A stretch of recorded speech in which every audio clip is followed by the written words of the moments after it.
What you're seeing here is real surveillance video of what officials call drone drops. Watch, drones operated by organized crime rings flying over prisons, dropping down dangerous contraband. And authorities say drops like these can have a surprising connection to scam calls. Inspector Gadget.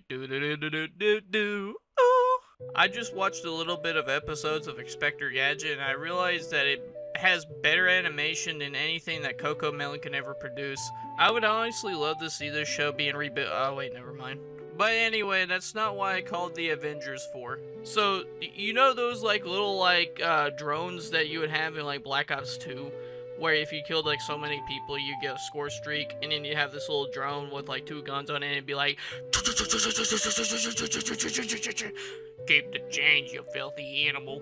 You know, like stuff like that.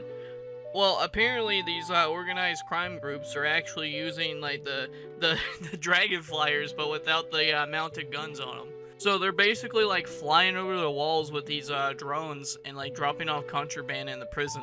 And these are not like just some random everyday stuff like Dr. Pepper or like, you know, like toothpaste or like a tomato flashlight for Big Bubba. But these are things like tobacco, tools, drugs, I mean, you name it. Anything that you would think that you would need to escape out of a prison or you can like benefit in prison with. I mean, it could be anything, really. I mean, if this technology was out during like Shawshank Redemption, like that movie would have been like 2 minutes. Like, all you had to do was just call somebody up, hey, can you give me some, like, wire cutters from the Home Depot? Yeah, after you send the wire cutters, bring down a mini bike that looks like a crotch rocket, and then, like, after that, give me some, like, oversized blue jeans and, like, a really fancy, like, 90s parachute jacket. I want to look like Oliver Tree when I'm running out of this bitch. But in a wacky reason, one of the, like, contraband ones is, like, a cell phone to scam people out of their money. Like this. Hello, this is Sergeant Christopher with the Potawatomi County Sheriff's Office. The voicemail sounds normal enough. A man calling an Iowa dentist claiming to be from the local sheriff's office, saying he needs to talk. I have some legal document that requires your immediate attention. So at your earliest convenience, contact me back. Even the phone number on the screen shows the caller ID as the local sheriff's office. But in reality, we were able to trace this all back to a person inside of the Calhoun State Prison in Georgia. Incredibly, an inmate behind bars in a prison more than 1,000 miles away, operating a sophisticated scam using phones delivered by drones, targeting multiple women in healthcare. Whoa, hold your horses, Neil deGrasse Tyson. That ain't no sophisticated scam. Anybody who has like room temperature IQ knows that the police won't call you. There's never gonna be a call that you're gonna get by like deputy fucking just that, being like, hey, so we saw you like speeding over like 1 mile yesterday, so we need you to come down to the office and do some paperwork and pay off this fine. You just don't, you're not gonna see that. You're absolutely in trouble with anything, they're gonna knock on your door first before they call you. And if you do really something bad poo-poo trouble, then you know, you might not even have a sense that you're in trouble.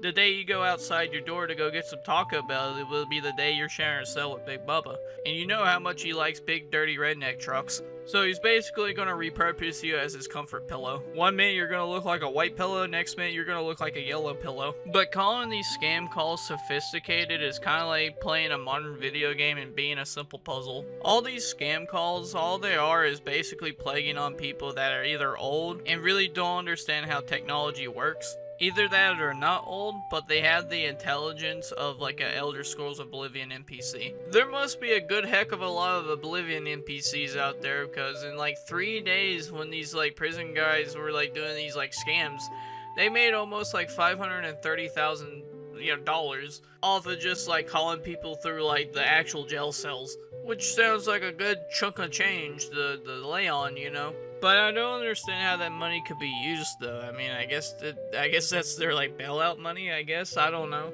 Authorities on the defensive. We're under attack every single day when it comes to combating this issue.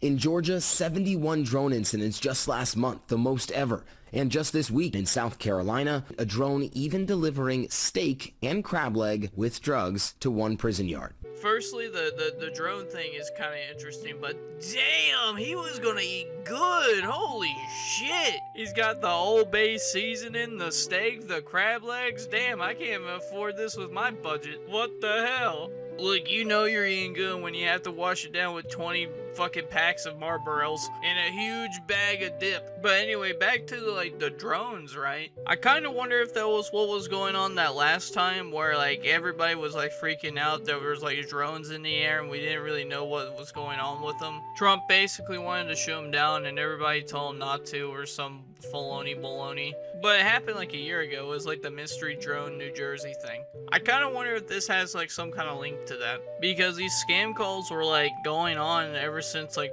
it looks like 2023. So I mean there's a good time period for it, you know. Just a little theory I was thinking on in my think tank.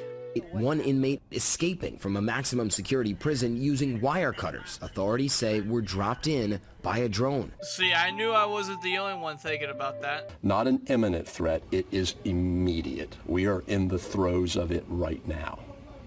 Now, the FAA considers drones registered aircraft, which means prison officers can only stand by and watch. Most authorities cannot shoot them down. But why the fuck not? I mean, we've already concluded that they're doing something wrong. Why don't we take a 12 gauge, put maybe a couple of slug rounds or some Tuxkin super shots and just shoot these motherfuckers down? And I know they're considered a fly thing or whatever, but there's like no occupants on it. I mean, I look at it like this, man. Like, if you bought a drone and you're gonna fly it around and you thought it was some good idea to fly it over like a prison and they shoot it down, well then too bad, you should have known better. This kind of feels like that one time Trump wanted to blow up these boats and everybody was getting mad because they were just fishermen when clearly they were drug dealers. I say you just get a 12 gauge, you shoot these motherfuckers down real quick, like, shoot first, ask questions later. And it's definitely a security risk for like the prisons, because let's say there's another drone drop and they like drop like a fucking assault rifle or like a fucking drill or like, I mean, think about it, anything really. But it's not all doom and gloom. Basically, Congress has been looking into this, and they're already thinking about passing legislation to make it where correctional facilities have the authority to take down drones, which is actually really good if that actually passes. But other than that, tell me what you think. Like, comment, subscribe, skilly bobbity boop. I'm out.